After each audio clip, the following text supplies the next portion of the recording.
everybody. Harry Carey from Wrigley Field on a beautiful day for baseball. All right. Welcome to the baseball show. Today is Wednesday, May 22nd. Hope you're having yourself a good start to your Wacky Wednesday. As always, don't forget, subscribe to our channel by tapping that notification bell in the top right-hand corner, or hit the subscribe button below this video if you're using a mobile device. Today's podcast is brought to you by the Raymond Report. Come and check out the 5 fundamentals of the sports betting tip sheet here at atsstats.com.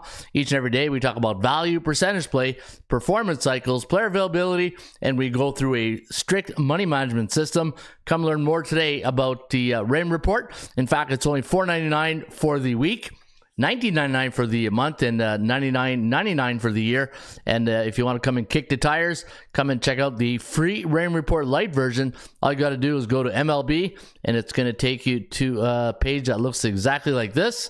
And if you scroll right down, you get all the stats and trends, and it's free each and every day right here at atsstats.com. All right, good morning, good afternoon, good night, wherever you're located on the World Wide Web.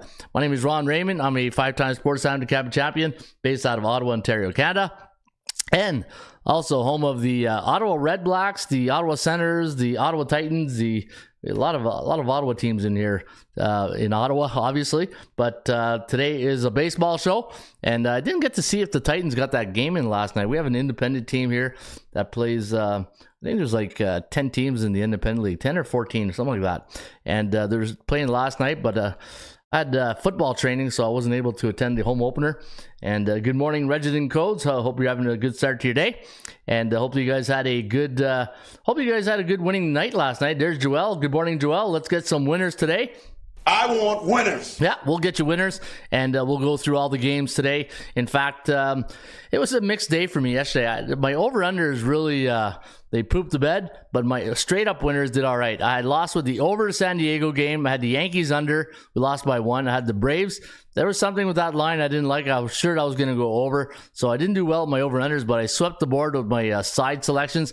I had Oakland, we won. I had Boston Red Sox, bought the Geico insurance, and I had the Royals. So I went 3-3 yesterday, and the Baltimore, I had the over in the Baltimore game, but that was a rain delay. That'll be taking place today, but not bad.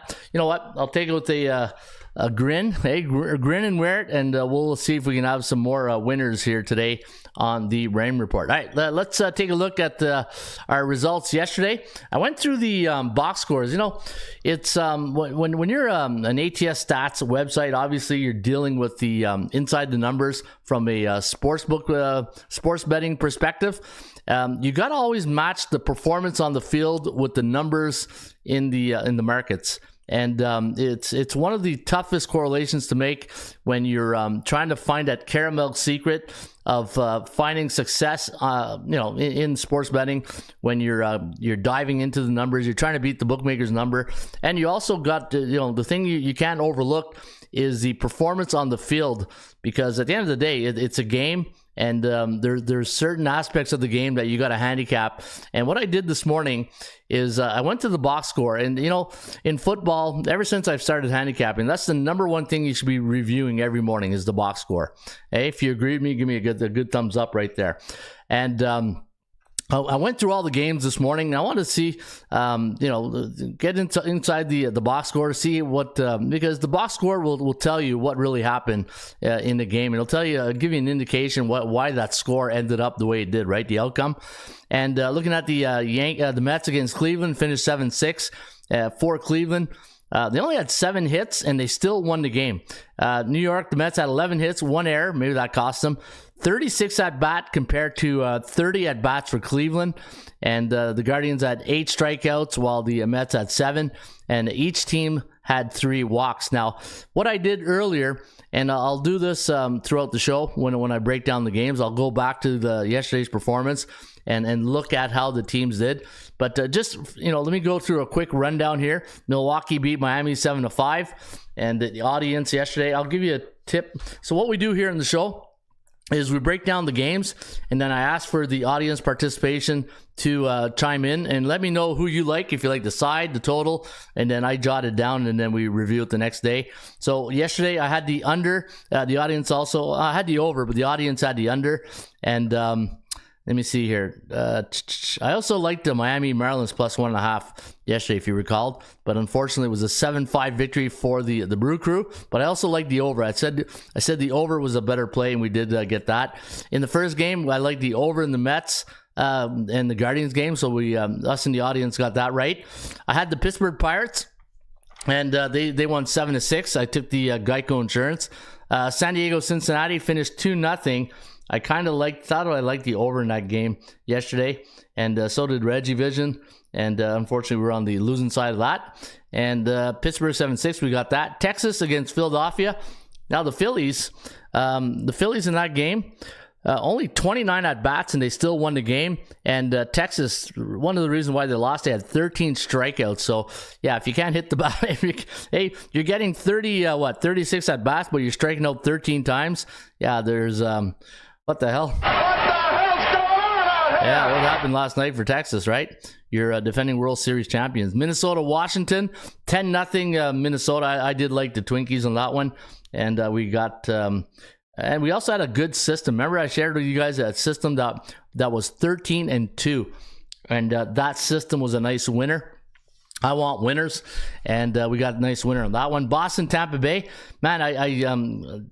Sometimes you got to follow your sports gut, your experience, and I said, there's something about this series that I got to go with Boston. It was only their second division game this season, and they got a 5-2 victory. And in that victory, let me see here. The numbers really didn't reflect anything that predicted the outcome. Boston 3 walks in that game, only 1 for Tampa Bay. Seattle against the Yankees. Hey, Golden Logan let it off the other night, and now Seattle won 6-3 yesterday against the Yankees. And in that game, the New York Yankees. Let me see here. Let's how their box score performance was. There was a 10 hits, 5 runs for Seattle, so they won that department. They also they had 1 error. Seattle had 1 error. They had 11 strikeouts compared to 9 for the Yankees and 4 walks. So even with all those numbers working against the Mariners, they still managed to get a 6-3 victory. So nice win for Seattle and the Bronx. You had the White Sox beating the Blue Jays. Man, the Blue Jays, their bats are at go. Did you know the Toronto Blue Jays are the worst team in the Major League Baseball for the number of average bats per game? And what I did this morning is every time I do these shows, I like to bring a little bit tidbits, right?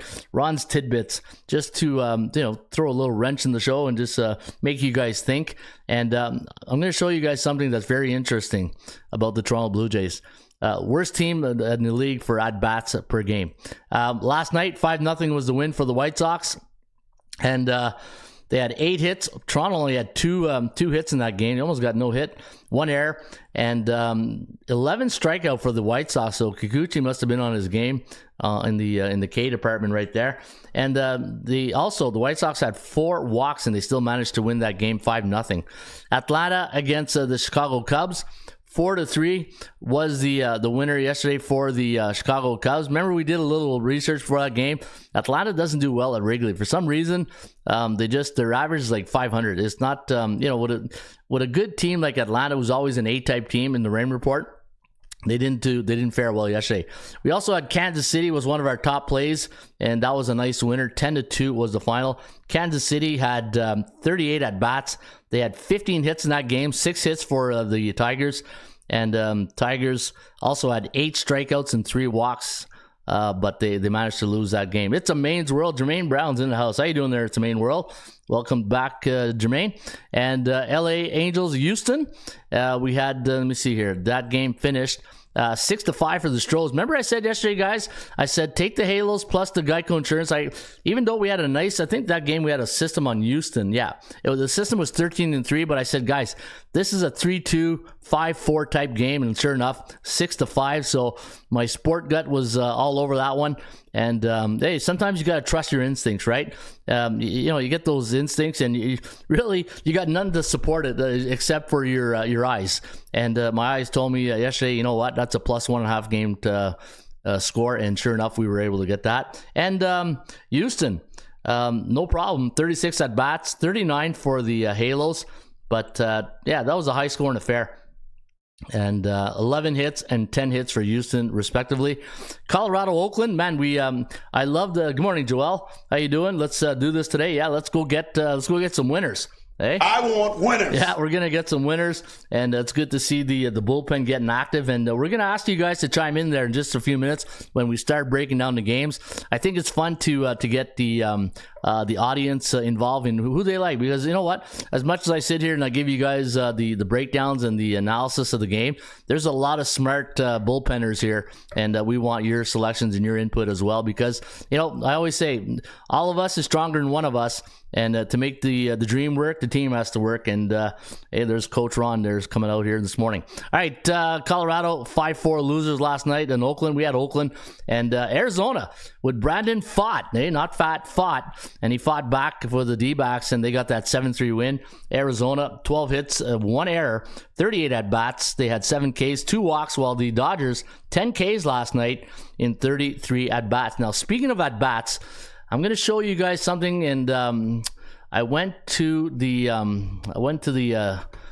ESPN to get some of the stats, and I went to ATS Stats to get the over-unders. And what I'm trying to do is like this morning when I was doing the number of at-bats, when I'm doing the box score, the LA Dodgers are the number 1 team in baseball with the number of average at-bats per game. The Dodgers average 33.92 plate appearances per game, right? Now, what does that tell you?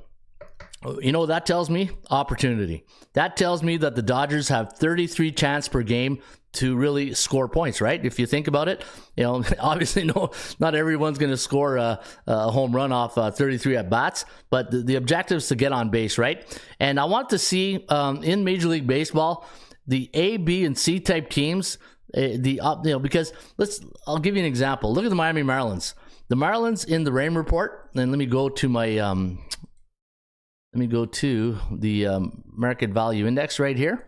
And if you're new to the Rain Report, what I do is I classify every Major League Baseball team an A, B, or C type team. Now, an A type team is a team with a 60 or higher win percentage. A B type team is a team with a 50 to 59.9 win percentage, and a C type team is a team that is below 500. Now, the Miami Marlins are a team below 500, but look at their number of at-bats per game. It's 33.6 at-bats per game. And what I did, I said, okay, you know what?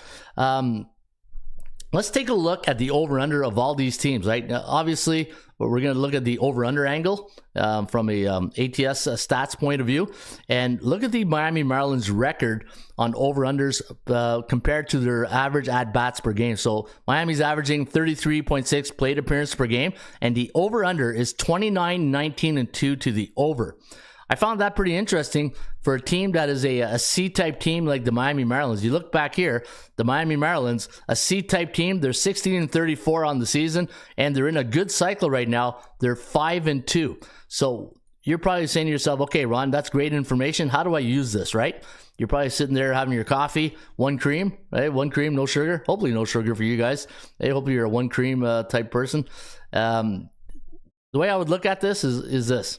If I see a team like the Miami Marlins, who average 33.6 plate appearance per game, and they got an over-under of 29.2, I look at the cycle they're in. Now, the way I analyze and I look at cycles is when you look right here, the teams that are in a bullish cycles, those are teams that are 7-0, 6-1, 5-2 in their last 7 games. It's like the stock market, right? These teams are on an upward trend. They're bullish. People are buying in, right? They're buying what they're selling. Neutral teams are teams that are 3-4, 4-3 in the last 7. And bearish teams, these are teams on a downward trend. Those are teams that are 0-7, 1-6, 2-5 in their last 7 contests. Now, you look at the market index right here, Miami Marlins, a team that is bullish. And they also have an over record that favors the over at 29-19. So I think what I want to do is I want to monitor these type of teams and what type of cycle they're in. And I got a feeling that if Miami's always in a bullish cycle, the over could be something you want to take a look at, because you know they get the opportunities, right? Now, just because you have an opportunity to get at bat doesn't mean you're going to be a positive production. It could mean, you know, you could lead the league in strikeouts. If a team like Miami is getting 33.6 plate appearances per game, why do they have a losing record? Well, then obviously their batting average is not the best in the league, right? If I go look at their batting average in compared to the other teams, let me see, as a whole, at their average per game. So let me do a quick little check right here. The Miami Marlins, they rank, let me see here, 19th in the league at 233 batting average. Okay, so that's not too bad. But why are they, a lot of plate appearances, but how come they're not getting run production? Maybe it's the run production. Let me see here. In run productions, no, they're still in the middle of the pack at 22. All right, how about the hits? If you're, even though you're at bat, are you getting hits? And they just traded their best hitter areas, right, to San Diego. And let me see, hits per game. No, they're getting 15. So I don't think it's from what I can just see right off the top of my my head here, and looking at the Miami Marlins, I don't think it's the batting. I think it's all pitching the problem is, right? You don't have to be a rocket scientist to understand that. Let me see what their ERA or their earned run average per game compared to other teams. And there it is. Miami Marlins ranked 29th. Ranked 29th. The only team that's worse than them, and this team plays at probably the worst field for over-unders for pitchers, is Colorado, the Rockies, right? So now we know why. And now you got to start looking inside the number and say, okay, you know what? If pitching is the main issue here, like batting is not a problem for the Marlins. Like, they're getting a lot of plate appearances. Now I got to go through the rotation, and if I want to find an edge through the over-unders, now I got to go through each and dissect each pitcher to see where my edge lies when it comes to the over. Maybe I go with the 4th and 5th rank pitcher in the rotation to maybe find an edge to the over. Maybe that's one way of looking at it, right? What do you think? All right, just wanted to give you food for thought this morning, eh? A little fun. Can we have fun? Yeah, we do have fun here. And, hey, Miami Marlins, their offense is fine. It's your defense. And trying to find a good soundbite to go with that, but I think I'll pass. I don't want to be overkill soundbite Ron on a wacky Wednesday. There's Lee Clark. Good morning, Lee. Good morning, everyone. Show me the money. Show me the money!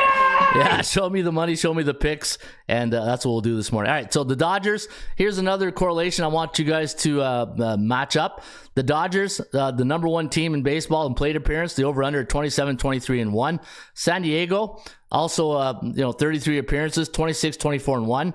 The only team here, Houston, 34 plate appearances, 21, 24, and 4. I'm not going to go through all the teams, so you can just you can just like, oof, thank God he's not going through all of them.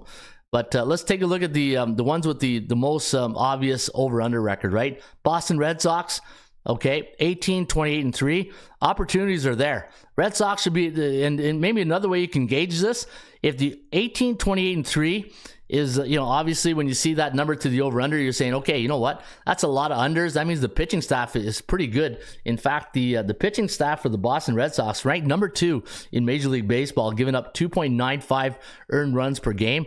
But why are this is the batting, right? They're getting the opportunities. I just think Boston's one of those teams that if you're going to bet them, I think they're under the radar type value team that you want to keep an eye on, because they're getting the opportunities at the plate at 34.2 plate appearances per game and a lot of unders. Yankees, they're an under team right now.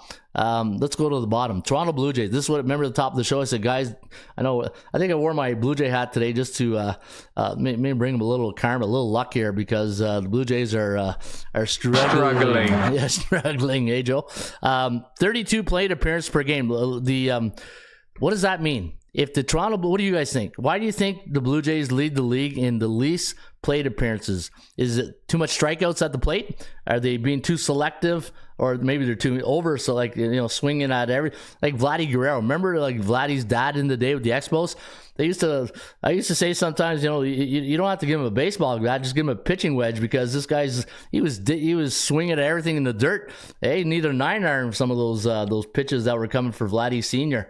But looking at the Blue Jays, let me check their batting. Why are they so? What's going on here with the Blue Jays? How come ranked 25th in average? Okay, that doesn't. Let me see about hits. Where do they rank in the league in hits? Yeah, 28th, only 347 hits. How about strikeouts? I bet you they strike out a lot. Let me see. Strikeout, do they lead the league in strikeouts? Toronto Blue Jays? No, you know what? Funny enough, they don't lead the league in strikeouts. In fact, 338. So they don't. That's interesting. How about walks per game? How many walks per game do they get? Toronto Blue Jays. Just doesn't give me the average. It just gives me the sum total. But anyways, all right. So, but the Blue Jays, look at that, 19, 27, and 1 to the under, and least plate appearances, right? So, I don't know, just something to chew on right there. If you want to see the averages, go to the website, atsstats.com. Swing for the fences is the title, and come and swing for the fences. All right. Let me know what you thought of that little segment. Is food for thought. Did you like that? Did you want me to do more of that? Or do you want me to get right into the games? And, hey, somebody posted, I think it was a baseball player. I can't remember. It was on Twitter. And it was a good tweet. And, man, I wish I knew the player who did it because I liked it. And he said, the person said, the pitch clock for pitchers, get rid of that. He goes, if a baseball game lasts 3 hours, it lasts 3 hours. That's the beauty of baseball. Some people enjoy being at the park. You can't just think going to a baseball park, bring a book, and then you want to get out of there, right? It's like, why are you going to the park then? Baseball is a beautiful game, especially in the summer. The weather's nice, especially on a nice summer night, 7 o'clock, you're sitting there and you're watching baseball, beautiful weather, great game. And that's what I love. Hey, you do, Ron, your show is great. Thank you, Joel. Appreciate you. All right, let's get to the SBI, the Sports Betting Index. And let's go see what the bookmaker and the player comparison last night. In this corner, weighing 120 pounds, the bookmaker. And the bookmaker, let me see, last night, they went 7-7. Favorites and underdogs, 7-7. And the reason why I say the bookmaker, because at the end of the day, who puts out the line? The bookmaker. So when the bookmaker puts out the line, they're telling you who the favorite. That's their pick. Hey, soup's a meal, Jerry. Hey, that's soup's a meal. Hey, that's the meal, Jerry. That's the pick. 7-7, right? For the bookmakers yesterday when it comes to the favorites and underdogs. But if you look at the bookmakers' record on the year, 56.5. That's the way you got to look at it, right? You got to look at it, and a good day for the underdogs, says Reginald. Yeah, it was a dog day afternoon. It's a dog-eat-dog world, Sammy, and I'm wearing milk-bone underwear. Thank you, Mr. Peterson. And Norm just tuned in. So good morning, Norm. 9-5 to the over-unders. And you're right, Reginald. It was a doggy-dog day, and it was 10-3-1 on the run line for the underdogs. And you know what? I'm a big run line guy. I know people say, well, it's not really a dog. You're laying like the money. Yeah, I know. But at the end of the day, you got to beat me by 2. If you're playing dog, and I don't mind laying the cash. I don't mind buying that Geico insurance. But and why wouldn't you? Hey, think of it this way. Here's another food for thought. Look at the favorites record on the year, 56.5. Now look at the run line underdogs record on the year, 57%. Hello. Hey, just things that make you go, right? Remember there was a song like that, was it a song in the 90s that did that? Where's my Dick Clark guy? Where's Scotty? Hey, Scotty's my Dick Clark of the baseball show. All right, good information right there. Let's get into the breakdown. Game of the day. What's the game of the day we're going to break down? Yesterday, I think, you know what? I think the audience picked the poll question of the day, right? I think they did have the Cleveland Guardians. Today, let me take a look. What's a good matchup today? You got to look at the pitching matchup. Which is the best pitching matchup? Looking at Kyle Gibson, John Mean. That's a good one. You got Dane Dunning, Taijuan Walker. That's okay. That's not bad. Blake Snell against Jared Jones. There you go. Blake Snell's only 0-3, having a rough outing this year. Freddie Peralta against Miami. That's a good one. Bryce Miller against the Stash and Nestor Cortez. Boston, Tampa Bay, that's always a good one. Atlanta, Chicago Cubs. There's probably the game of the day right there. Right? All right, we'll do that one. We'll do the Cubbies against the Braves. And I'll put in the poll question of the day. Now, start a question or start a poll? Yeah, let's start a poll. Now this poll question it kills me. It says, yes or no. So okay, you know what? I'll put the question is this: do you think? Let me see what the line is here. The line is on the Chicago Cubs. It's 129. The Atlanta Braves. All right, replace yes and no with options. Replace yes and no with exactly. So, will the Atlanta Braves win today at -129? There you go. There's your poll question of the day. And the Braves versus Chicago. And I'll put the the pitcher. So the pitcher for the Braves. So this way, you know, when people see that, they'll see the pitcher at least. They'll have a little bit of insight. Fried against win today versus the Cubs. Well, it has a character limit too, eh? The Cubs. And today for the Cubbies, it is the Man of Steel, Justin Steele. All right, Steele at -128. All right. Will the Atlanta Braves with Fried win today versus the Cubs? Steele at -129, yes or no? And that is your poll question of the day. Let's see what everybody says. All right, let's get into these matchups here, and get all the tools in the toolbox all lined up. So this way, when we go to our reference, we'll be ready to go. We'll be ready to go. All right, let's take a look at the market index, though, to see which team is hot, which team is not. And the one way you do this is when you go to your dashboard, click on the confidence level, and what it's going to do, it's going to bring up all the A, B's, and C type teams that are bullish, all the teams that are neutral, and all the teams that are bearish. So right now, your hot teams is, look at, got a couple of C, welcome to the C Club bullish bar. Hey, Philadelphia, Cleveland, Kansas City, Houston, welcome to the team. St. Louis, let's go St. Louis. You know I'm rooting for you. Miami, the Yankees, those are your A type team, your bullish teams. So you got A, no B type teams in there. Now your neutral teams, too many to go through right there, but you can see them. And the C-type teams, Atlanta Braves. Hey, doesn't help the poll question of the day when I put Atlanta Braves, the bearish team, and Minnesota, two teams that are A and B-type teams that are cold. Hey, how about those playoffs? Playoffs? Don't talk about it. Playoffs? You kidding me? Playoffs? Yeah, no, not just yet. We're not. We got to get through the month of May first, there, Jim. All right, let's go to game number 1 between the Minnesota Twins and the Washington Nationals. 1:05 start today at Nationals Park. Jake Irvin going up against Simeon Woods Richardson. Now looking at the numbers for both these teams, these starting pitchers today. And you can see that Richardson is a 1-0 in a year, 2.97 ERA, while Jake Irvin, the righty, 2-4, 3.91 ERA. And let me know what you guys like right now if you have a strong feel for this game. Now, looking at yesterday's game between these two teams, you can see that, let me see here, the Minnesota Twins had 10 hits, compared to 3 for the Nationals, 29 at-bats, and 10 Ks for the Washington Nationals, and 4 walks. So not a great day for your Twins fan yesterday, but good news is, if you're a Nationals fan, it was Minnesota was only the second win in 10 games. They're 2-8 in the last 10, 4-5-1. Now the line value, remember, we got to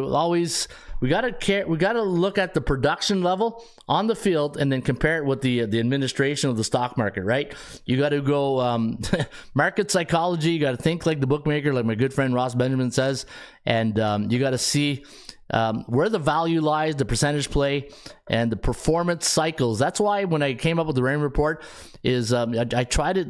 So back in the day, I went back to when parity really started coming in. I said, okay, you know what? This is getting a little complicated now with all these parities and salary caps, and when teams, when every team can have a shot at winning a World Series. Because of the salary cap, you need some type of research tool to really go get like a parity calculator, so that way you can, because at the end of the day, coin flips also can really be your handicapper on some of these games, right? -138 is the line here for the Twinkies. For my line, -28 is the bookmakers. Looking at the chance of winning, the percentage play does favor the Minnesota Twins at 49%, 45.8 for the Nationals. Now the Nationals, they got embarrassed yesterday. Minnesota 11-3 against teams below 500 on the road this season. But how does Washington, or you know what, not even Washington, how do home teams? Let's do this. How about we try this? Let's go to Ron's big database right here. And we got to go to the super database. Where's the super database? And every time I do super database, I got to do this. Hey, Fred, that's one of them Superman suits, ain't it? Superfly, Bubba, Superfly. Yeah, Superfly. And this is my super database. And what I'm looking for, I got to go down to the bottom. How do Major League Baseball teams this year do when they allow 10 or more runs against in their last game? And let's say what the survey says. 22 and 25. So not pretty good bounce back, right? 24, 23. Yeah, very good bounce back. It's even Steven, right? Even Steven when you look at the numbers. So that is that makes me feel good if you do like the Nationals today. The only thing I don't like though is that the Twinkies do very well against bad teams on the road. And Minnesota this year, 14 and 12, but they're not in a good cycle. They're still allowing 5.67 runs per game, 6.2 last 5. And that's a lot of runs you got to be allowing. But the bad news is Washington's allowing 8 per game. That 10 last night doesn't help the average. And let's take a look at some of the other stats. So I see Bo Dunn. Good morning, Bo. Bo likes the Twins on the money line. And Bo is going to lay that minus 127. I don't blame you, Bo. I think that looks like a solid play so far. Let me see. Road team that score exactly 10 runs for 4 and 8 to the under in the next game. And let me see. What's the starting pitchers today? 2 righties. I'd like to see if there's any stats involving the any southpaws or right. Some pitchers do very well against righties. Doesn't have to be unders. Could be overs as well, right? Washington Nationals 3-2 in game 3 of a series, 2-3 to the under. Last 30 days at Nationals Park, 4-6. And you know what? Nothing really sticking out right now, right? I kind of like the bounce back theory. How did Jake Irvin do in his last game? All right, Jake the Snake did, let me see here. Jake hasn't won a baseball game since April 29th. He went 5 innings against the Phillies, which is pretty good, right? A good team, the best team in baseball. 5 hits, 4 runs. He had Boston before that. You know what? I do like, I'm going to go Washington money line. How about that? How about Washington money line on getaway day? Is this getaway day for the Twinkies? Let me see here. Yeah, I'm pretty sure it is. Yeah, they're going to Texas next. So let's see. Let me go back to my super database. How does Minnesota? I know it's still early in the year, so I probably won't get a lot of hits. Minnesota as a road team, 3rd game of a series this year. Let's see how they do in that situation. 3rd game of a series this season. Minnesota is 3-4. Yeah. Okay. All right. I hope I didn't burst your bubble there, Bo. Hey, I don't know if Bo still likes the Twinkies, but I'm going to go. Before I say that, let me do the stats and let me go check the trends here. Wait, where's the there it is. All right, Washington. Okay, looks pretty promising here. Washington as a home team versus non-conference opponent after a non-conference game. So in the interleague game, coming off 3 games that went over the total, and they allowed 10 runs or less against last game. 8-2 in the next contest. So hey, Bo just put an exclamation mark on that Twins run line with a thumbs up. All right, Bo knows. But I'll match you, Bo, and I'll go. I'm going to go Washington plus 1.5. Hey, I'm not trying to disrespect you, Bo, because I do respect you, and just may the best team win today. All right, let's go to the next game. We'll get Cleveland and the Mets on deck, and let's go to the let's go inside the numbers with Jose Quintana and Tristan McKenzie, who's going to get the nod today on the bump. And let's go to the tell the tape. Jose Quintana, the lefty, is 1-4 in a year, 5.21 ERA. Tristan McKenzie, 2-3, 3.23 ERA. And looking inside the numbers for the Cleveland Guardians, I got them winning here on the forecast, the computer forecast. And again, whenever you see a forecast, everybody, this is a indicator. It's not a pick, it's an indicator. And I just don't want you guys to get confused saying, oh no, your forecast says that's the pick. Meal's a meal, Jerry. No, it's an indicator. And what you want to do is you want to string as many indicators to your side or total, and then you got confidence in that selection, right? Cleveland, good job last night, right? It was a, let me see, Cleveland last night, 7-6.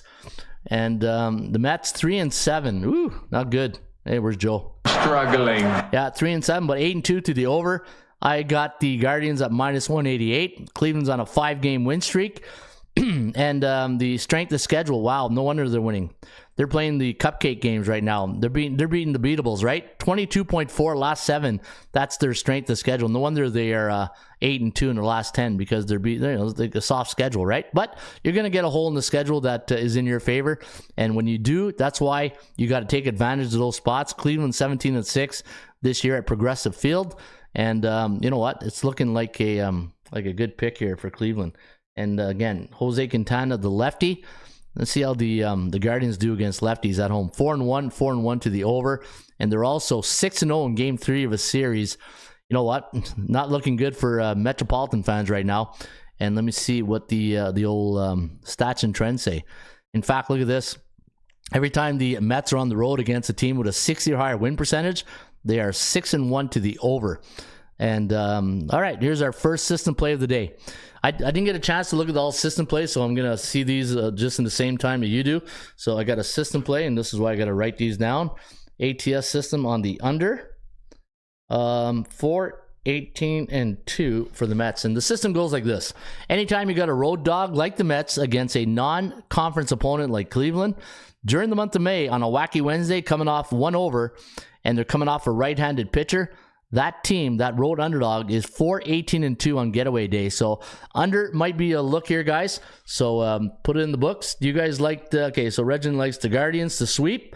What about Bo Dunn? What do you like, Bo? And if you guys want to chime in, and if you want to tell us who you like in this game, please do.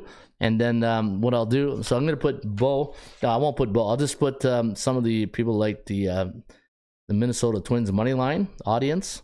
Okay. And then you guys like the Guardians on the sweep here so far. Do you guys agree with that? You know what? I wish I had a tool where I know some people, and I respect that. People don't want to chime in the bullpen, or they want to stay private. Joel likes Cleveland. I'll need some type of I don't know. I got to get some type of thing where you can just hit the buttons and it shows me the. You know what we can do? You know that little heart thing. Yeah, you know what? If you like, that's what we can do. If you like the favorite, hit the hearts. If you like the underdogs, hit this one right here. You guys see that? The icon with the big eyes, and or maybe the 100%. This will be easier. Yeah, no, but 100% means you like the. Okay, no, we'll stick with the we'll stick with the eye thing. 100% people might get the right idea. It's like, oh yeah, 100%, I'm with you. All right, so this will be if you can see in the bullpen, that's the underdog, and the heart. Do you guys want the heart or the 100% for the winning pick? 100%? Yeah, I think that's a better thing, right? So this will be for the favorite, and this will be for the underdogs. All right, this will give me an idea. So this way, when people are watching the show, you can stay private and you don't want to chat. That's cool. I respect that. So right now, let's okay. So. And that's what I'll do. After every game, I'll say, all right, let's do a vote. So right now, who do you guys like? Do you like the favorite Cleveland, or do you like the New York Mets? Let me see what everybody says. And I think there's a time delay.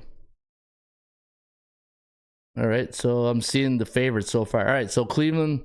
All right, I'm seeing Cleveland right now. All right, that's good. I think that's a good system here. All right, let's go to the next one. And we're going to go... Just make sure your key doesn't get stuck on the favorite, all right? Maybe your keyboard doesn't get stuck on one of those things.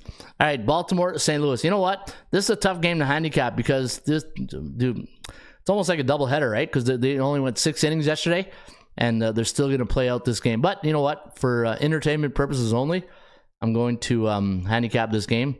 So in game today, you got the John Means against Kyle Gibson. Minus 135 is the line. Minus 8.5 is the total. So Baltimore is the favorite in this one. Baltimore 6-4 last 10. Same thing with St. Louis. But the over is 9-1 for the Cardinals in their last 10 games. And my line on the game, I did have Means and New Orleans at minus 119. So Baltimore a little bit overvalued today against the St. Louis Cardinals, who I'm hoping are going to start turning things around here. And maybe they... I don't know. I'll have to look at St. Louis. Do they really turn things around in the month of June? I'll have to look at their record there in a few minutes. You know what? I can do it right now. Even though we're still May 22nd, just something I want to think about. St. Louis, home team in the month of June. And I'll do May too, just for the funs and giggles. So we'll do May 1st, and we'll do last 5 years. St. Louis, home team, the month of May, 34-31. All right. How about St. Louis last 5 years in the month of June? Let's see if they turn things around here. Let's see if there's a 27. Okay. Sorry, Cardinal fans. I thought I'd give you a little bit of hope there today. But, hey, keep rowing. Keep rowing. Hey? Shores, we don't know where the shores are. All right, take a look at here. All right, so 5-2 on the road for Baltimore against teams below 500. 4-3 to the over/under. Baltimore on the season, look at that, 12-6. Man, they do better on the road than they do at Camden Yards. St. Louis Cardinals 9-12, and the Cardinals are going to face the Cubbies in their next game at home, while Baltimore will be at Old Comiskey. How about that, eh? Old Comiskey Park, or Guaranteed Rate Field. Is this still called Guaranteed Rate? I can't keep up with all these corporate stadiums anymore.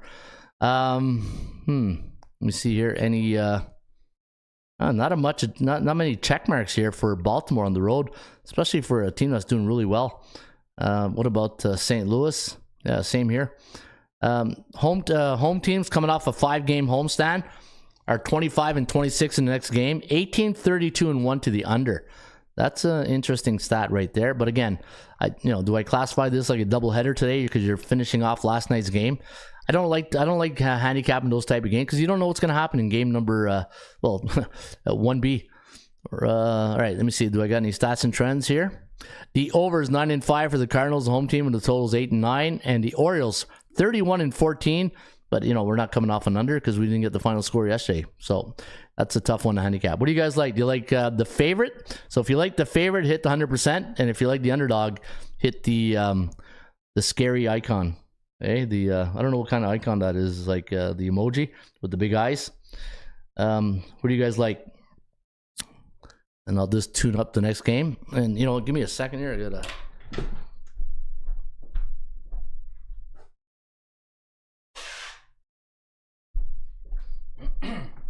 Hay fever time of year, eh? Anybody who has hay fever knows what you're dealing with right now. It's that time of year. Hey, thank God for Arius. All right, let me see here. Cardinals in a fresh game. Orioles unfinished. Yeah, Cardinals. You like Cardinals? Interesting. All right, I'll put the audiences on the Cardinals. Did I see Cardinals or did I see Orioles? Let's just do a little check. Let's go back. If you like the Orioles, hit the heart or the 100%. And if you like the underdogs, hit the big eyes. And let me see what everybody likes. I'll just tune up here. I see 100% there. Oh, the big eyes. Oh, Orioles. Okay. Everybody liking the Orioles today. All right. So audience is on the Orioles. Okay. I kind of like that too. All right. Let's see. The next pick. Did I give you guys? Yeah, I gave you guys that.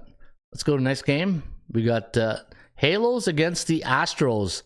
Halos and Astros. That's it's an okay matchup. I'm not gonna put makeup on a pig here. I'm not gonna really sell you guys a game that's just okay. Tyler Anderson going up against Hunter Brown. First pitch today at Minute Maid is at 2:10 Eastern.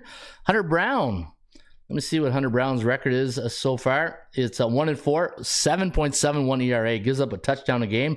Tyler Anderson giving up a field goal, 2.72, 4-4 in a year. Tyler Anderson, the lefty against righty against Hunter Brown. And Houston Astros, though, watch out, 8-2 in the last 10. -184 is the line. And let me see here. Just take over that game and move on. Yeah, I know. There's some games we should just pass, right? I should just pass. But you know what? We still got an opportunity to make money, right? It's all about the opportunity. And at the end of the day, what do people watch the show for? What do they want? I want winners. All right. Everybody wants winners. All right. 62% chance of winning. 33 on the Kogo. And the side edges, 7 edges to 1. And 6-2.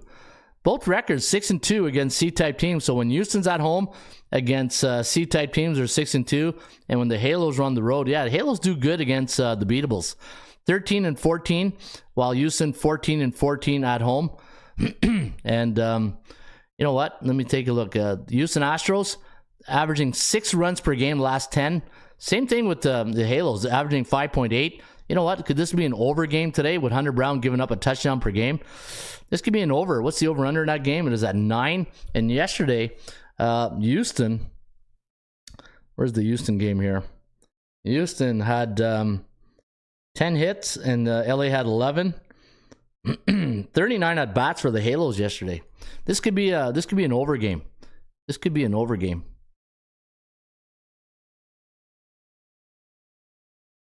Houston, third game of a series, 5-3, and coming off a win. They're 8-6 on the year. During day games, though, look at that, 2-3, but 3-1-1. How about the Halos in day games on the road? 3-6. Yeah, getting a little bit conflicting numbers here. -180. Let's do the math here.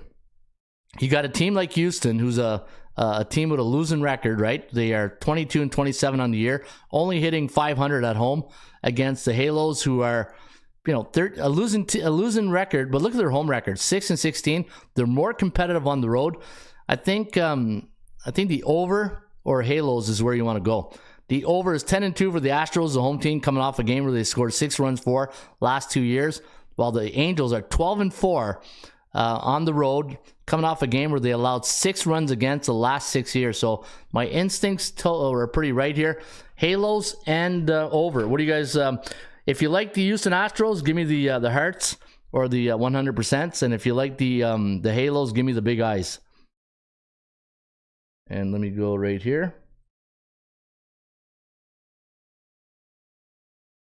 All right, so I'm seeing the big eyes. Yeah. All right, so I'm seeing underdogs. I kind of agree with you guys.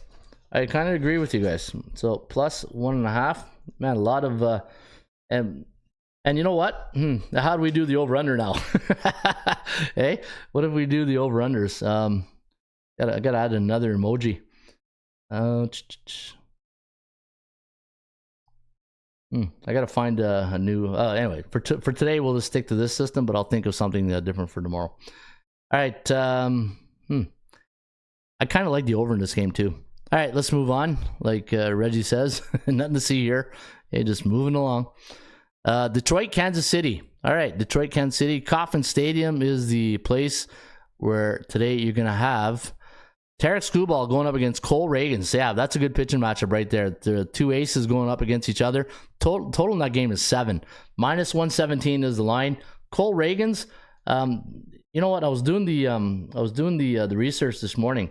Did you know that Cole Reagans has where was it? Okay, no, I was thinking of a Seth Lugo. Sorry, wrong pitcher. I was thinking of the other pitcher. But Salvador Perez, second in batting at 343. Let me see. Seth Lugo, 7 wins on the year. And Kansas City, man, they're last year's Baltimore. They are last year's Baltimore. Salvador Perez having a really good year at the plate. And let me see here. Any other Kansas City stat? Yeah, Bobby Witt Jr., 16 stolen bases. He's having a good year. Yeah, Bobby Witt Jr. is having a good year. Let me see here. What did I see? Cy Young. Skubal is going to win the Cy Young this year. The truth. If your Emojicon didn't have a Detroit Tigers beside it, the truth, I'd probably give it. I wouldn't think you're such a homer, but because you got a Detroit Tigers logo, you're kind of you're kind of betting with your heart right there. All right, let me see here. But you know what? Not going to take it away. He is pitching a good season. He's having a good year. Eric Skubal, let me see. Where's his numbers? Let's go inside the numbers with Skubal. There it is. 6-0, 1.80 ERA. You know what? You can't argue that. That's pretty good. The lefty, Cole Reagans, 3-3, a 3.70 ERA. And let's take a look inside the numbers. Kansas City 7-3, 5-5 when it comes to the over/under, while the Tigers 8-2 to the over. But you know what? 3-game losing streak for the Tigers. Last 5 have gone over. Kansas City, look at Kansas City, 11-0 against team below 500 at home. You know what? There was a team last week that was in the exact same situation. The Phillies. Remember the Phillies? They're beating all the beatables and then take the Blue Jays that day. So I'm not going to do that to you guys today on the Kansas City. But I think Kansas City's the play here. But Tarek Skubal, I don't know. When Detroit's on the road and the total is 7, I got 7.5. This line opened up at 7.5.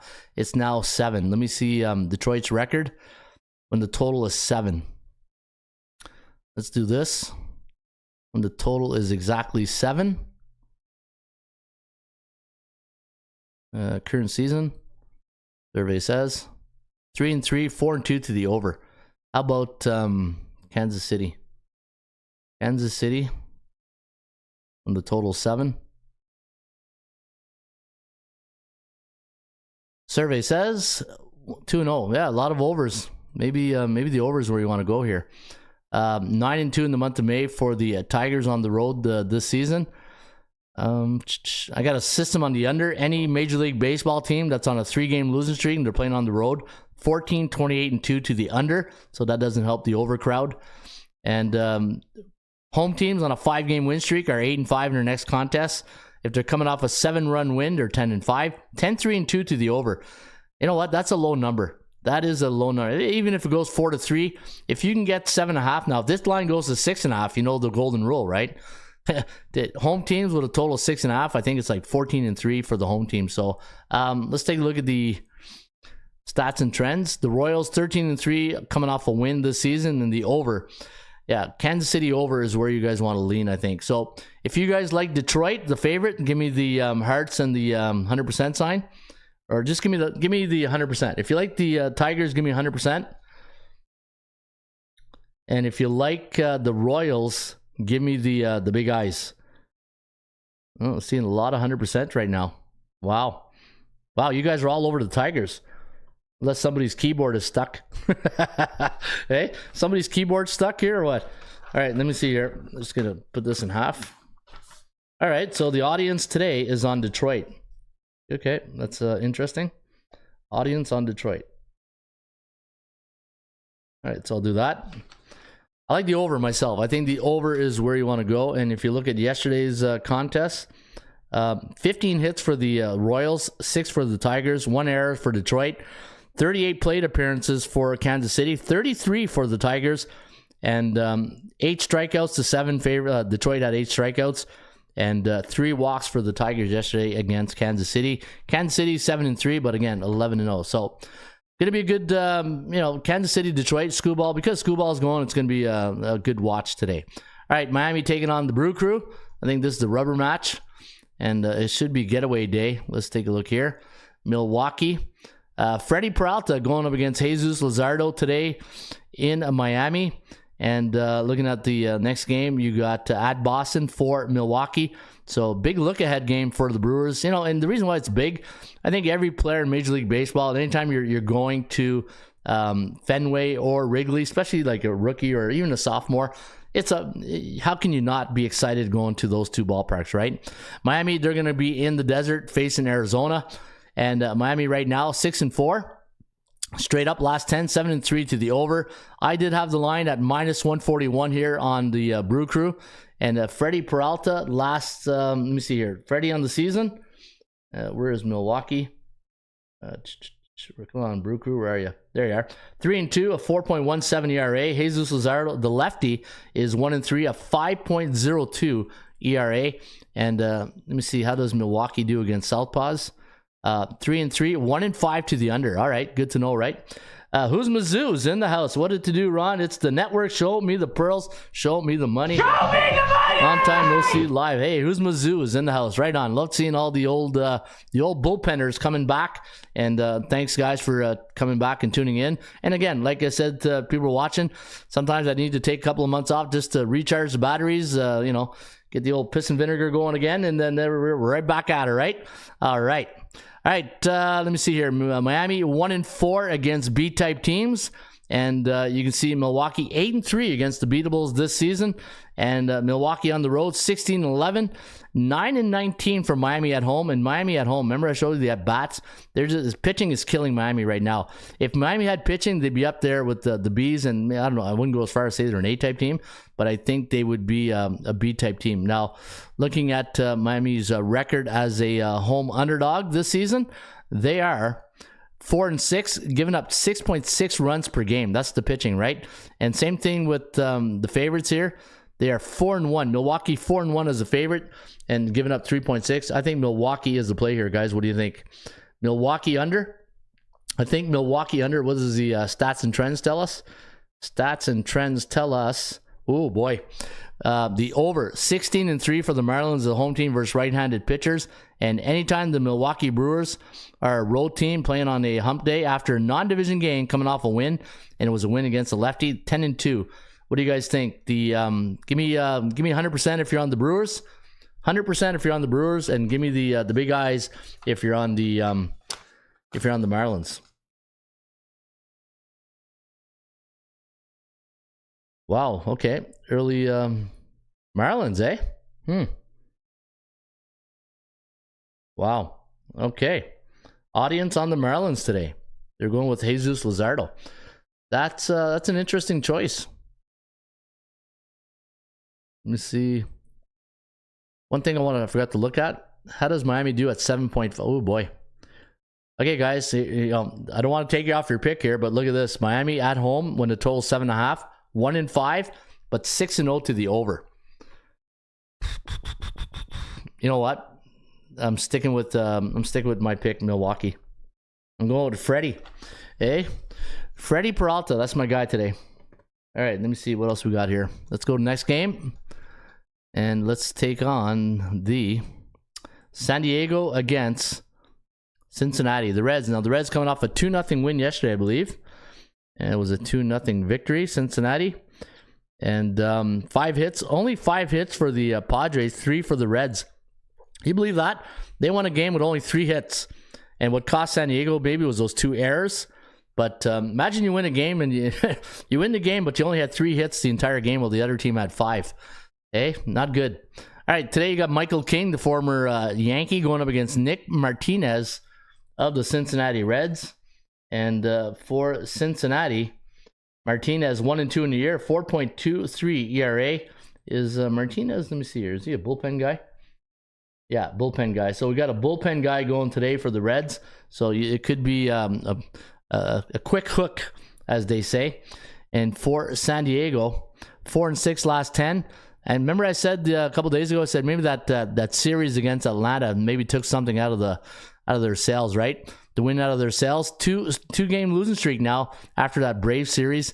And I wonder how teams do after playing Atlanta. Let me see if I got that. Any teams? I used to have that. Let me see. After playing a certain team. Coming off. Man, I thought I had it. That's too bad. I know I have it for my NFL one. Crap. Want to see how teams do after playing. I thought I had that record, that stat. Maybe not. All right. Let me see here. You know what I do have? I do have American League East. So, National League East. So, any team after facing... Oh, wrong one. Any team after facing a National League East division opponent. I can do that. I know it's here. Coming off a National League East opponent. Any team? What's the record? Just want to see. Nothing. Nothing. How about road teams? Nope. Okay. Just thought we get some numbers here, but we didn't get it. Hey, if you don't swing, you don't hit. 5.01 to 4.6. Cincinnati 3-7 last 10. I had the line minus 134, so you're getting a little discount today with Michael King and the Padres. Chance of winning. Percentage play does favor San Diego at 49%. Kogo's at 67%. And San Diego on the road, 15-10. Cincinnati, 10-13 at home. And as a home underdog, let me see how they do as a home dog. 2-3, only being a home dog 5 times this year. Could be a low-scoring affair. I think another low-scoring game. But you got and you know what? Here's the thing, right? You got they got a bullpen game here today with Cincinnati. So does every bullpen pitcher or whoever pitcher comes in gets 2-3 innings? Throws out the rhythm of the opponents, because every time you got a starter who goes 5-6 innings, you kind of know what he has as his rotation, as his arsenal, right? But when you get all these different pitchers coming in, you got a splitter, you got a cutter, you got fastball, knuckleball. I don't know if we got a lot of knuckleballs anymore. Hey, all right, let me see stats and trends down here. Any situational handicapping? I'm kind of leaning to the under right now in this game. Let me see here. What do we get? Righty versus a righty. All right. So, third game of a series. Second game of a series. Well, no, it should be a third game. Isn't it third game of a series? Let me see here. Oh, no. Second game of a series. Okay. It's the second game. Let me see here. Home teams coming off a game where they only scored 2 runs for last game, 58-38. And if they're coming off 3 unders, 25-15 to the under. I think under is where I'm leaning so far. The Reds 13-6 as a home team, coming off a win against a National League West Division opponent. And San Diego, you look at this. Anytime the Padres are on the road against a non-division opponent before a conference game and they allowed 2 runs against last game and they're coming off a loss in game 1 of a series, 0-10-1 to the under. That's my gut instinct told me under, and that's where I'm going. I'm going under here. Under. And what do you guys, if you like San Diego, give me the 100%. If you like the Padres, give me the 100%. And if you like the Reds, give me the Bug Eyes. Hey, give me the big Bug Eyes. And so far, people are all over. Yeah, I'm seeing Bug Eyes. All right, people on the Reds. You know what? I kind of agree with you guys. All right, so far the audience on the Tigers, Milwaukee, Cincinnati, Cleveland. That's the audience picks today. And I'll give you guys my picks after. I'll do a recap. Hey, people coming in late. Remember that one guy who used to come in late all the time? I think Johnny was his name. Always showed up when there was 2 minutes left in the show. What did I miss? Oh, that was Gloria. It was Gloria K. Yeah, Gloria K. Put that coffee down. Coffees for closers. Hey, Gloria K. All right, let me see here. San Francisco, Pittsburgh. Hey, Pittsburgh, one of my top plays yesterday. I did like the Bucks. Today, Jared Jones up against Blake Snell. Blake Snell not having a really fun time right now. And but he could be one of those pitchers that just gets going in July, right? I get that impression with Blake Snell. He gets going when it's go time in July. Okay, left-hander made a second rehab stint at Sacramento. And let me see here. Yeah, May 17th at Oklahoma City. Went 5 innings, 0 hits, 10 Ks. Yeah, you know what? Snell's in fine form right now. Snell is in fine form. He just came back from rehab. He had a stint with, was it Oklahoma? I said Oklahoma City. He went 5 innings and he got 10 Ks in 5 innings. Yeah, not bad. Not bad at all. But he's up against Jared Jones. Man, Pittsburgh's got some really good young pitching, eh? 3-4, 2.89 ERA. This could be an under game. What do you guys think? I haven't even looked at the stats and I'm already saying under. The Giants, Blake Snell. Let me see here. The line value plus 109. Yeah, pretty much fair market value. Minus 179 is my line here on the Bucks. Undervalued today against the Giants. 6-4 was the total, 7.5.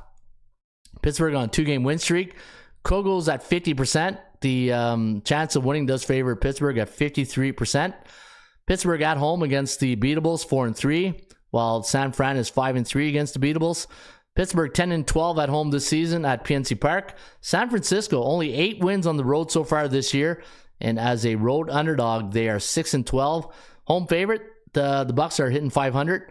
Giving up 4.29 runs per game though. That's not a good ERA for a home favorite. And so far, the indicators are pointing to the over.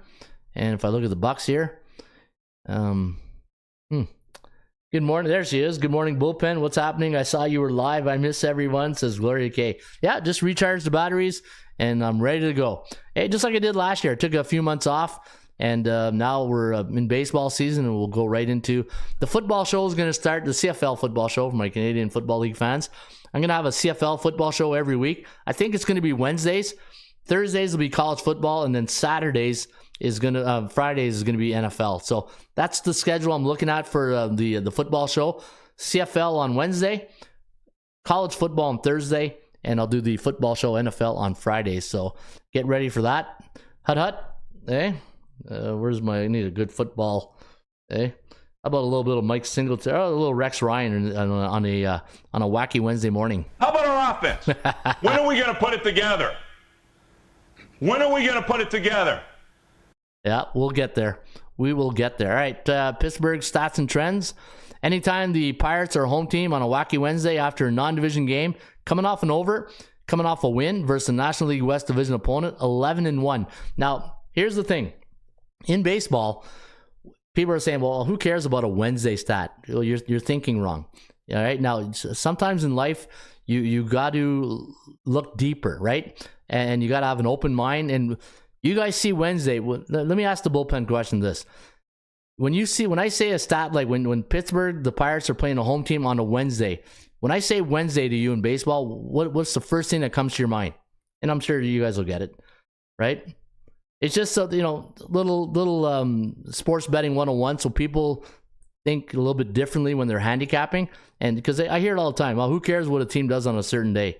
Well, kind of important in baseball, and in a weekday game and a weekend game is hey, the fan energy is a little bit different on the weekend than it is on the weekday, thanks to liquid confidence, as they say. But when I see a Wednesday game, you know what I think? I think hump day. I think getaway day. I think teams want, afternoon on a Wednesday, been on an 8-game road trip, can't wait to get back home, see the family, see the kids, go do those errands, cut the grass type thing. That's what I see on a Wednesday. That's market psychology right there. When you look at those type of things, that's how you got to think when you think of a, you got to remember, right? These are not college kids. These are professional athletes, and they look, hey, they put their pants on one leg at a time like we do, and they got the same type of responsibilities that we do. So that's what I see when I see a hump day Wednesday, or not, hump day Wednesday. But I see getaway day, right? I see an under day today. I like Pittsburgh. What do you guys? I'm on Pittsburgh in the under, but I kind of like Pittsburgh a little bit better. But Blake Snell, man, that rehab start with 10 Ks could be enough to sway me to the under. All right, let me ask you this: if you're on Pittsburgh, give me the 100%. If you're on Pittsburgh, give me 100%. And if you're on San Fran, give me the Buckeyes. And if you're on the under, give me the what do you call that thing there? The celebration confetti. Dog day, hump day. Hey, give me if you're on the under, give me the confetti. Hey, the bazooka confetti. Let me see. So far, people are on. I gotta go live here. I think. All right. I'm seeing some Buckeyes here. People are on the. Interesting. All right. So, if you guys like Pittsburgh, give me the 100%. And if you're on San Diego, give me the Buckeyes. And if you're on the under, give me the confetti. Or I don't know what you call this thing here. All right, so people are off that game, I think. Hey, you guys don't like that game? Hey, nobody's putting anything. Nobody's putting anything. Yeah, I'm gonna go Bucks. I think I like the under better. I'm gonna say Pittsburgh for the side, but I think I like the under just a little bit better. All right, let's go to the next game. Let's go to a game and number, I don't know. Gloria likes the under. I agree with you, Gloria. There's Philadelphia. All right, let's go to the Phillies against Texas Rangers. Texas Rangers sending Dane Dunning to the hill against Taijuan Walker. Walker on the season. Let's take a look at his numbers right now. And Taijuan Walker is 3-0, a 4.91 ERA. Dane Dunning, 3-2, 4.10 ERA. Now, yesterday's game, we did see Texas 9 hits and 13 strikeouts. 13 strikeouts. So Ranger Suarez was on point last night against the Texas Rangers. Minus 130 is the line. I got 4.8 to 4.83, so I do have a slight edge given to the Phillies here. Phillies are 8-2 last 10, 7-3 to the over. Minus 224. Philly could be overvalued here, undervalued here. I have minus 224. Texas, man, they got to start hitting here. Texas Rangers 3-4 against A-type teams on the road, while the Phillies 15-2 against teams below 500. That's incredible. 28 at Citizen Bank Park, the name in Philadelphia. Hey, not too bad, eh? 12-12 Texas. Man, World Series champions are struggling this year. Struggling big time. All right, well, Philadelphia as a home favorite, 19-6. Only been a home dog 3 times, probably against the Dodgers. Let me see here. Scroll down. Also, if you guys have any queries you guys want me to do using the database, let me know. I'll run it for you. You know, sometimes you guys have a good query. You say, "Hey, Ron, what do teams do at home as a home favorite, coming off a game where they only scored 2 runs against, and it's the second game of the series?" You know, I can do that research for you guys. Okay, let's do this. Coming off home teams coming off a 4-game win streak are 15-9, and Taijuan Walker just going. The Phillies 10-2 in the month of May so far this season, while the Rangers 11-6 as a road team. No, that's not right. An AL conference opponent. Oh, no, that's not right. All right, that one we'll throw out. I like Philly. I can't go against Philly unless they're sitting out, some of their best starters. Do I see anybody in?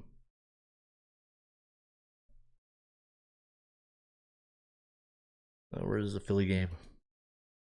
All right, let me see here. Schwarber, real move. Oh no, everybody looks like they're ready to go, but it's not confirmed.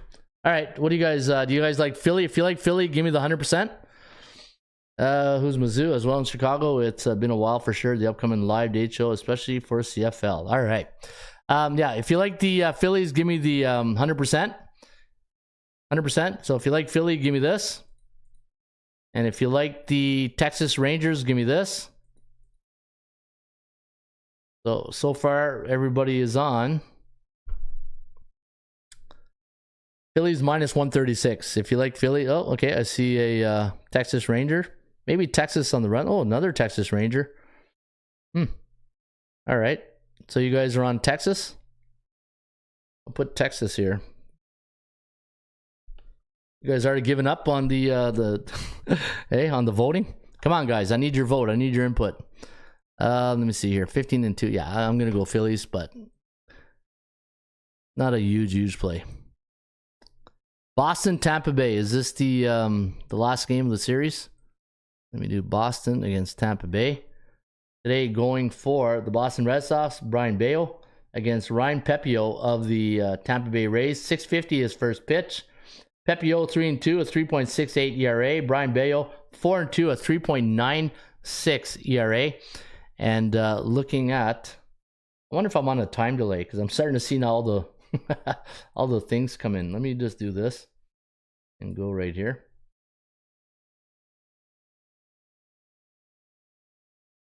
So I'm just gonna check the sound. It's gonna testing 1 2. Check the sound. It's gonna okay. There's only a 2-second sound delay, so that's not too bad. There's Daryl Turner's other brother, Daryl. Opinions on the Giants Reds over. I like the under there, Daryl. We talked about that game. I do like the under in that game.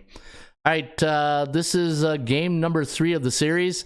And you know what? Tampa Bay, big look ahead in next game against Kansas City. But again, I know look aheads are mostly in football.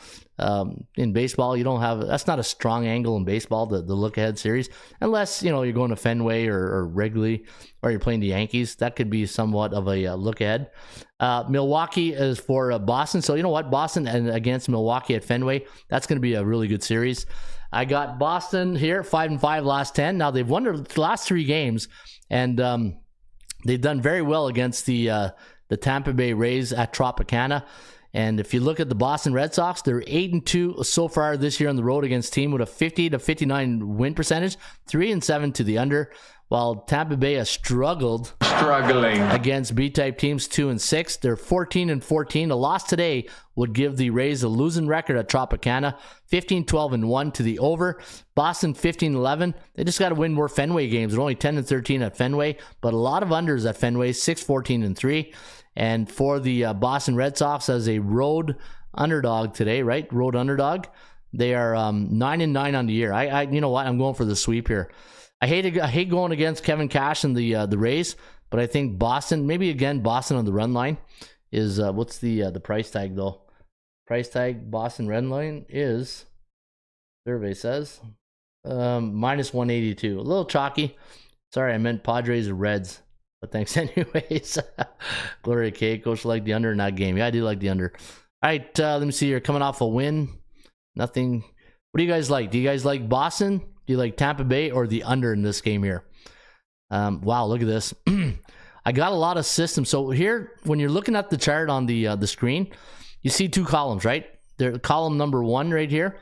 This column is the team trend. So there's no team trends in this column right here. Like I know you're probably saying there's no column there. It's just one big column.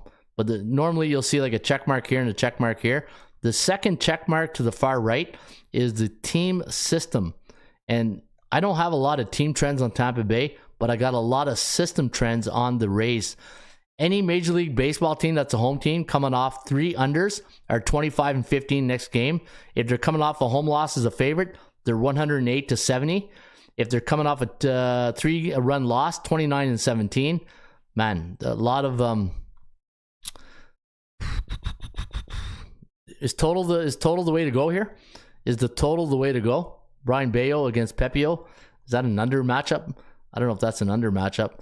Anytime Tampa Bay is a home team versus a right-handed pitcher after a conference game, coming off a 3-run loss, and they allowed 5 runs against last game. So basically, coming off a 5-2 loss. 2-11-1 to the under. And I got a system. Here's our second system, guys. We got our second system play of the day. Systems did well yesterday. In fact, the systems have done very well all year. Anytime you got a road underdog of pick 'em to 120 against an American Conference opponent, and it's a division opponent, and it's a night game, and that road team's on a 3-game win streak, and they're coming off a 3-run win, and they're coming off a right-handed pitcher, they're only 6-10 in their next game, but 3-13-0 to the under. So let's go under today. You know what? That system just gave me more confidence. I'm going to go under the total today. Boston, Tampa Bay. Don't like the pitchers, though. I don't think they're under pitchers, but I could be wrong. Let me see. Bayo, 3.96 ERA. Last start. Let me see. Last start for Brian Bayo. 100 pitches, but only 4.2 thirds inning. Brian Bayo has only went 6 innings or more once this season. It was on April 19th against the Pittsburgh Pirates. So let's hope these starting pitchers give us 5 innings. Glory K is on the Boston. I like the under here, guys. All right, so voting time. Get your voting polls out. Get your index fingers ready. Get your index fingers ready. Your voting finger, because you're gonna have to hit your mouse here. If you like the Tampa Bay Rays at -123, give me 100%. Give me the 100%. All right, I see. If you like Tampa Bay, give me the 100%. If you like, okay, I see a couple of Tampa Bays. If you like the Boston Red Sox, give me the Buckeyes.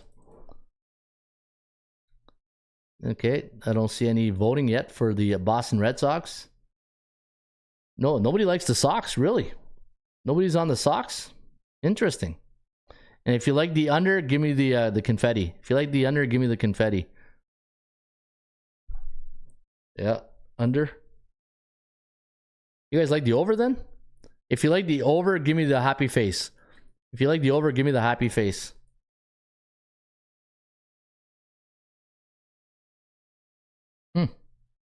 Nobody. Hey guys, in order for this to work, you gotta help me out here, eh? You gotta start voting. I gotta start seeing what you guys like here.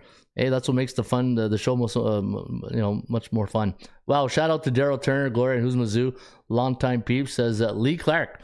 Right, all right. Carter Weston likes Rhea, Boston, and the Rays. All right, Carter Weston likes the Rays. All right, Carter, thanks for tuning in, buddy. Appreciate that. I'm on the under. I like the under in that game. But again, I want to welcome Carter. Staying away, Ron. So, you know what? Didn't think of that angle. Maybe you guys are staying away. Maybe you're being very selective. Eh? Less is more. You guys are listening to the show. Less is more, right? Good job, Lee Clark. All right.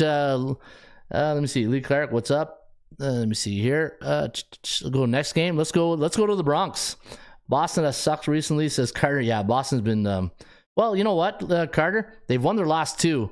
Even though they haven't had a great season, they're still 5-5 last 10, and they've won their first 2 games against Tampa Bay. So we can't be too hard on them, right?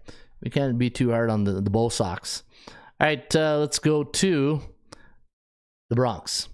Hey, you know what? Don't look now, but the Yankees could be the first time. Have the Yankees ever got swept this season? Is this a 3 or 4 game series? Oh, no, it's a 4-game series. Okay, you're lucky. There's still one more to go. Yankee fans. And I agree. Sometimes you have to stay away. Yeah, when in doubt, get out, right? That's the golden rule of sports betting. If you're new to sports betting, that's probably one good advice you want to take, because at the end of the day, you're betting your hard-earned money, and when in doubt, get out. Don't even touch it. Live another day. All right, today you got the stash. Nestor Cortez Jr. going up against Bryce Miller of the Seattle Mariners. Now let's take a look at the numbers for the New York Yankees starting the southpaw. That's Nestor Cortez. He's 2-4, a 3.56 ERA. Bryce Miller, 3-4, 3.08 ERA. The righty against the lefty. So the Yankees at home this year against Seattle's what's Seattle's record against lefties? 5-1. Wow. 5-1 for Seattle against Southpaws this year. I thought we looked at that the other day too, and we said that's not a bad record, right? And overall this year against Southpaws, let me just take a look here. Seattle against Southpaws. Let's go up here. I kind of remember that. There it is. Hey, didn't need the elevator music today while searching. 5-1. What? Oh, okay. Did I put it away? Okay. I was going to say what only every team they faced was at, home or away. There we go. 9-4, 3-8-2 to the under. Okay. Interesting, right? And how about A-type teams? How does Seattle do against A-type teams? Let's check out those numbers. Let's do this. Let's do Seattle. Home or away against A-type teams. A-type teams are teams with a 60 or higher win percentage. Wow. 12-5-3. Wow. Okay. I didn't expect that high of a number. Maybe an over here. Nestor Cortez against Bryce Miller. Now, the Yankees are still 7-3, even though they're on a 2-game losing streak. Their last 3 games have gone over. Carter Weston's on the Yankees. -160 is the line. And, -158 is the line. My line was -160. And if you're tuning into the Rain Report, this is your first time watching, during the show, you're going to hear me say a lot about A, B, and C-type teams. And then the value index, anytime the Yankees are at home, and they're playing another B-type team, this is the average line. So you want to see the line value and compare it with the bookmakers to see if you got value into that line, right? Seattle's 2-game win streak, last 3 have gone over. Look at the over-under. 9-1-2 for Seattle on the road against A-type teams. They ain't gonna lose 3 in a row. Hey, Carter, Carter? I gotta ask now. For a disclaimer, you gotta sign the waiver form here. Are you a Yankee fan by any chance? Hey, or are you a betting fan? Hey, you know my favorite team is the one that makes me money that day. That's my favorite team. Hey, that's. Holy cow! Yeah, holy cow! Didn't do a lot of sound bites today, eh? Do you guys? I think the sound bites are part of it. You got to have sound bites. That's what makes the show more fun. That's why we took the damn field. Hey, now if you want to crown them. Now, if you want to crown them, then crown their ass. Okay, football season, eh? Can't wait. All right, let me see Seattle's records here on the stats and trends, and I'll come back to that. I want to see what Seattle's. Let me do that now. Seattle's road record as an underdog, 9-10. I like that. 5.1 runs against as a road underdog. Man, the over looks good here today. I think the over in the Bronx.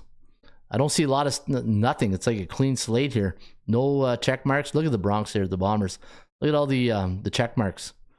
But I don't like this. The under. Okay, you know what? I like the over, and I like the Yankees. I like Yankees. I'm going with you, Carter. Philly fan, but a betting fan. Awesome. That's good stuff right there. I'm just like you. I'm a fan that makes me money. All right, Yankees are 12-3 as a home team, coming off 3 overs the last 5 years, and the under 9-22 for the Mariners as a road team, coming off 5-game road trip last 10 years. I'm with Carter. I'm on the Yankees.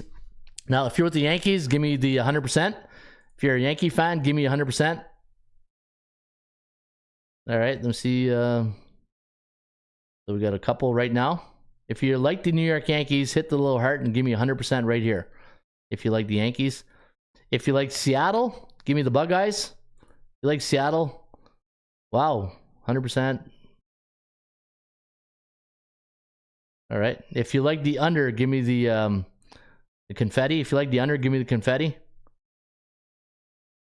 And if you like the over, give me the happy face. If you like the over, give me happy faces. Moneyline Yankees. That's where everybody's. I think that's where everybody's going. Yep. Okay. We agree with the public here. All right. Chicago White Sox, the Toronto Blue Jays. Toronto Blue Jays, the like I said at the top of the show, the worst team in baseball in plate appearances. Toronto Blue Jays. Look at this. Okay, watch this. So if you missed the beginning of the show, swing for the fences. I put an article up here, and what I did is I took the average plate appearance per team, and I did their over-under record comparison. So, for instance, the LA Dodgers are the number 1 team in baseball with 33.92 plate appearances, and the over-under is 27, 23, and 1, while the Blue Jays, the worst team in Major League Baseball in plate appearances. So that tells me their plate discipline is not that good, right? Only 32.3 plate appearance per game, but 19, 27, and 1 to the under. Hey, Ron, if you don't mind, before the show ends, I need to get your opinion on Detroit Lions and Houston Texans to advance further than last season. Yeah, you know what? The thing in NFL football is anything can happen any season, right? You get a good draft, but the one thing I do like with both those teams, good head coaches, starting quarterbacks for Detroit is a journeyman rookie who's getting better. It's like Tannehill with the Houston, Tannehill with Tennessee, right? Remember Tannehill when he first started wasn't the greatest starting quarterback, but with time, like fine wine, he got better. And CJ Stroud in Houston is just going to get better. So I think they're both teams are going to do exactly probably in the ballpark of the same record they had last year. But I think they'll be both playoff teams. But futures tickets, why not? Hey, if the price is right, go for it. All right, that's my 2 cents. All right, let's get to this one here. Let's go to we talked about Toronto, and let's go here with the Blue Jays. The Blue Jays are going to send Chris Bassett to the hill today against Nick Nastrini. This is another bullpen pitcher here for the White Sox, and no, a call up. All right, we got a call up here. Well, he's been with the two. Nastrini's had 2 starts against Kansas City and Philadelphia. Only lasted 3 innings against Philly. He had 6 hits, 6 runs, 3 Ks, 5 walks. So you know what? Nastrini's got control issues right here. So in Chris Bassett, you don't know what you're getting with Bassett sometimes. 3-6, a 5.03 ERA. Only 1 win in 5 starts. Got the loss against Tampa Bay. But the one thing with Bassett, he'll give you innings. I think the over is where you want to lean here today, guys. I think the over. I'm actually changing my mind. Nestor was horrible in April. Can't do that, Carter. Carter, card laid, card played. You can't do that. Hey, you can't be changing your pick. Hey, it's like poker. Card laid, card played. Come on, Carter. You gotta live with that. And trust me, live with your gut reaction. Hey, and these are pros. These guys learn how to bounce back real quick. All right, the Blue Jays against Nastrini, the Chicago White Sox. Man, you can't lose at home to Chicago, a team that's 15-34, one of the worst records in Major League Baseball. Toronto Blue Jays, man, they got the roster. It's they're tough to read. They're streaky. I think some of the players, I said it last time and I'll say it again. I think some of these players are overrated. I think we marketing really puts a lot of these guys on pedestals but I just think that a lot of these players for the Blue Jays just not getting the job done when you look at the stats. In fact, let me go and get the numbers. Now that I've opened up that can of worms, let me go to teams. Let me go to the Blue Jays. All right, let's take a look at the batting average, right? So, batting average, Vladdy, 279. Bo Bichette, 226. That's not good. George Springer, 194. That's not good. Varsho, 209. Justin Turner, 227. That's your top of the lineup. They're just not getting the job done. They're just not getting home runs. The team, Dalton Varsho is your team leader at 8 home runs. Davis Schneider at 5. Danny Jansen, Vladdy's only got 4. But the thing with Vladdy though, he's not, because he's known to get he's a home run hitter. He's not going to get a lot of pitches, right? Springer only 3 home runs. Bo's not a home run hitter. But the problem with the Blue Jays, the top of the order, the 1, 2, 3, 4, just not getting the job done. And this is what I'm saying. Some of these guys are just overrated. And that's. Maybe you guys start giving guys like Ernie Clement, more playing time. Guys like Kiermaier, more playing time, right? Kiermaier, 228 though. But let me see, Biggio, 198. That's just it, right? So I think the Blue Jays, some of their big names are just they're average players. I hate to say it. I'm a Blue Jay fan, but it's. That's the way I think. All right, 5-3 at home against C-type teams, 2-6 to the under. Toronto Blue Jays as a home favorite are 11-9, but giving up. See, this is not good. If you're the home favorite in 20 games, Your runs for should be more than your runs against, and that's the problem. They're giving up 4.45 runs per game as a home favorite, and the Chicago White Sox as a road dog, they're only averaging 2.54. But looking at this matchup, I think the over is where you want to go here today. I think the over in this game is where I'd be leaning. Nothing really to write home about. Blue Jays should win this game. I think Toronto is the play. I think Toronto is the play here. And let me take a look at the stats and trends. The under 12-4 for the Blue Jays as a home team after a non-division game. And you know what? The over-under record of the Blue Jays proves my point. Look at this. Let me go to my standings.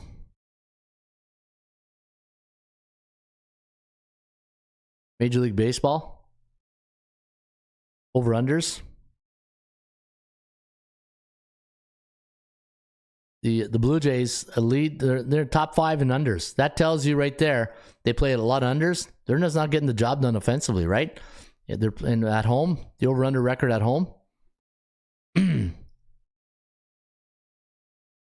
8-15. And then on the road, the Blue Jays 11-12. So a little bit better on the road, but at home, letting the faithfuls down at home. All right, so I like the over today between the Blue Jays and the White Sox. Overvalued. Chris Bassett, I had 174 as a line, and the Chicago White Sox. Let's take a look at their last 10 games. 4-6, giving up 4 runs per game, and the last 5 games, 5.2. Now the White Sox are not going to get a lot of hits per game, like a lot of runs, but let's hope today against Bassett they can get us the 8.5. When the total's 8.5 for the White Sox on the road this year. They're 2-2 to the over-under, and the Blue Jays at home 8.5, 6-1. Wow, Blue Jays are 6-1 when the total's 8.5. I like the over. If you guys like if you like Toronto, give me the 100%. If you like Toronto, give me the 100%. And if you like the White Sox, give me the Buckeyes.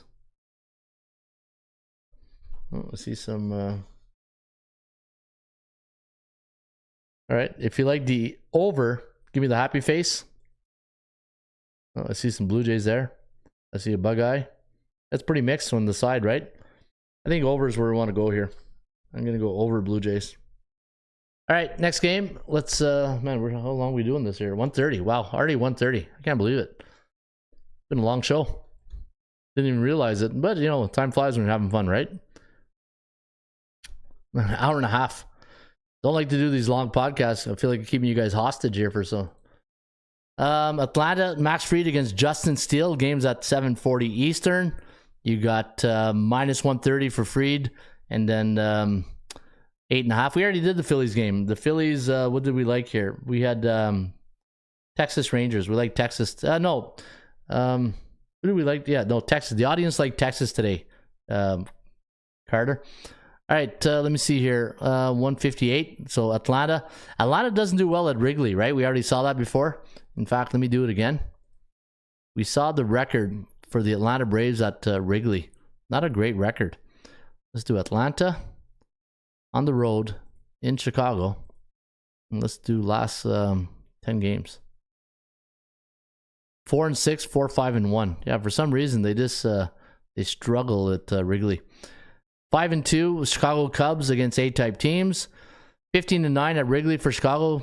11-10 for the Atlanta Braves. The Braves as a road underdog this season. Let me see here. No, a road favorite. 10-8, giving up 3.1 for the Cubbies. Cubbies are 5-2 as a home dog. I kind of like the Cubbies here again. In Justin Steele, but Justin Steele, I don't know. His outings have been, they've been okay. I don't think they've been that, 5.21 ERA though. That injury the first game at Texas really set him back here. 4 innings. He went 5.2 innings. So after the injury, after he came back, he did, there's a progression in his pitch count. Let's see if Justin Steele gets his first win of the season. Anytime you got a home team coming out 3 unders, the home team is 25-15. And I'm taking the Cubbies here. What do you guys like the Cubbies? You guys on the Cubbies here today? And do I got a system play here? The Cubs 34-12 as a home team, coming off a 1-run win the last 4 years. And the under is 210-2 for the Braves as a road team in the month of May against a National Central Division opponent coming off a road loss, and they coming off a road loss as a favorite. So the under is the stat right there. Colorado against Oakland. Hey, just moving along here. And Colorado against Oakland. Mitch Spence going up against Austin Gomber. And looking at the numbers for Mitch Spence, you can see he's 3-2, a 3.90 ERA. The lefty Gomber 1-2, a 3.02. Oakland Athletics against lefties this year, and their record is against Southpaws 4-3, 3-4 to. Let me see here, 4-3, 3-4 to the under, and 20-6. Look at this system. Okay, that's on the Oakland. Oakland is 20-6 against Oakland last 3 years. Minus 123 is the line. I had minus 131. 57% chance of winning. And the last 2 games I've gone over. You can see Oakland is 9-3 against C-type teams. And the stats and trends. Oakland 14-4 as a home team, coming off a win in game 1 of a series the last 2 years, while the over 8-4 for the Rockies as a road team playing the month of May. Going back this season. So over is the over the play here. I kind of like Oakland again.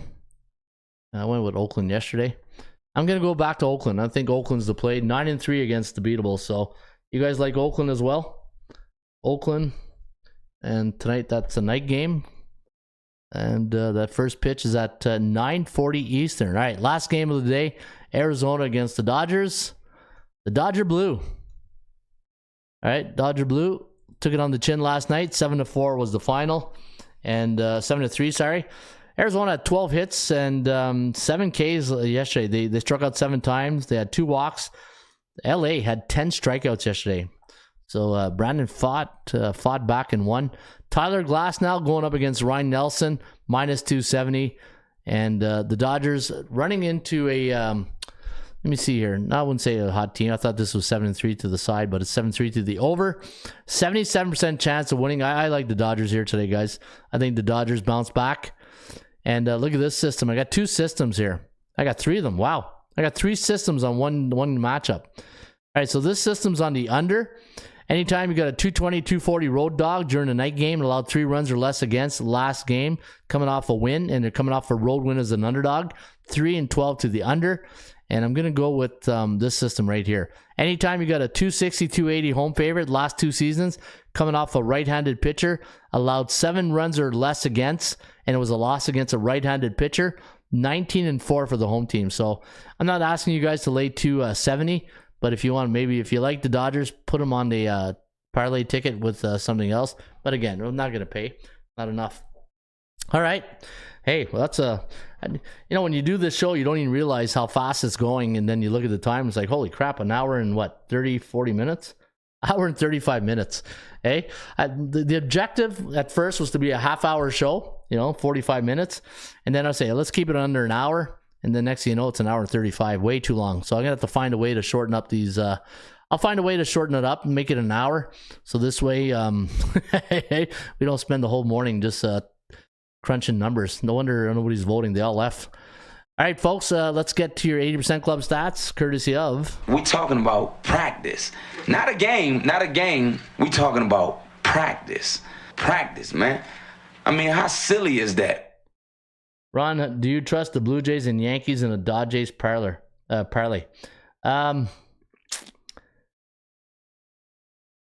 It's the Blue Jays, right? It's the Blue Jays. I don't trust the Blue Jays. So, yeah, quick answer is no. Quick answer is no. I trust the Yankees and Dodgers. I don't trust the Blue Jays. All right, let me take a look here. April, Atlanta in the month of May as a favorite, 12-3 to the under, last 15. Tarek Skubal, when he's a road pitcher, and the totals, the lines between 100 to 120, 2-9-1 to the under. San Diego.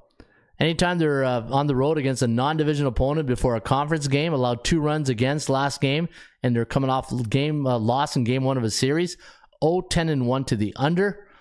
And let me see here. There's the Dodgers, Houston. Seattle as an underdog last 2 years with 3 overs or more, 2-9-1 to the under. So that's a law of average play right there. And I'll leave you with this. Anytime Houston's a 180 to 200 home favorite versus right-handed pitcher last 20, 17-3 straight up. Woo! That was a big show. All right, guys, that's a wrap today for a Wacky Wednesday. It is May 22nd. Again, don't forget, check out the website. I'm recapping. I did all the CFL recaps, so if you want to go and check out the CFL recaps, go to the front page. Click on the way you do it is this. So once you go to the front page of atsstats.com, go to this. Go to, like, say, the Winnipeg Blue Bombers. Click on it, and then you see the little CFL link right here. Click on this, and it's going to take you to a recap of all the teams in the CFL. Recap last season, and we'll have more CFL content. And if you want to do database searches, you can. But a couple of weeks, the CFL is going to get going, and we will have the CFL show on Wednesdays here at the Rain Report. All right, what was the last system play? It was the Dodgers. Last system play was on the Dodgers and the under. And Gloria, if you go to the website, go to MLB. And then once it gets to the next page, go to that Dodger game. And then scroll down to the bottom. And that's the system play. It was right down here. So we did the under in the road Arizona game. 3-12-2 to the under. And then Dodger. We got 2 systems on the Dodgers. So, yeah, big play today on the Dodgers. All right, have yourself a great rest of your Wacky Wednesday. I'll be back on a Thursday. Kind of thirsty right now. My my throat's getting a little bit hoarse. But we'll be back with another edition tomorrow on the Rain Report. Have a great day, folks. I'll see you tomorrow. Cheers. Harry Carey. Hello again, everybody. Harry Carey from Wrigley Field on a beautiful day for baseball. To be the man, you gotta beat the man. Joe own the Chiefs. Owns. I don't know. Struggling. Can we have fun? You're damn right. I demand that we have fun. Put that coffee down. Coffee's for closers only. Straight cash, homie. Holy cow! You know, it's a dog-eat-dog world, Sammy, and I'm wearing milk-bone underwear. What the hell's going on out here? Woo! If you smile, but the rock is cooking. That's the bottom line, cause Stone Cold said so. Let's go to eat a goddamn snack.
I like this kind of party,